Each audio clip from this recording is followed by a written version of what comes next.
ধাবিত হচ্ছে এই জন্য যে মানব সেবা অনেক নতুন উদ্ভাবনের মধ্য দিয়েই অনেক সহজ হয় এবং সেই উদ্ভাবন যেসব ব্যক্তিরা যেসব দেশের যেসব এলাকা করে থাকে তাদের নামেই একটা এলাকা আলোকিত হয়, একটি দেশ আলোকিত হয়।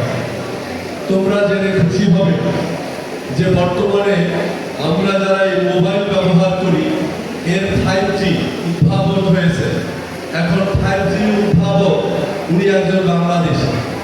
আমাদের গর্বে বুক ভরে যায়, সারা বিশ্ব তার এই উদ্ভাবনী শক্তি গ্রহণ করেছে।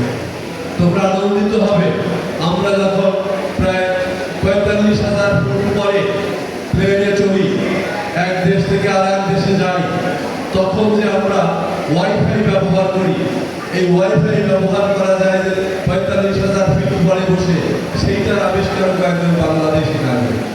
সুতরাং তোমরাও যদি এই রাজাপুর থেকে এমন কিছু উদ্ভাবন করতে পারো যেটা সারা দেশে ছড়িয়ে যাবে, সারা দেশ যেটাকে গ্রহণ করবে তোমাদের এই প্রতিযোগিতার মধ্য দিয়ে, তাহলেই তোমাদের নামেই এই রাজাপুর আরো বেশি গর্বিত হবে। সুতরাং আস্তে আস্তে আমাদের সেই দিকে ধাবিত হতে হবে।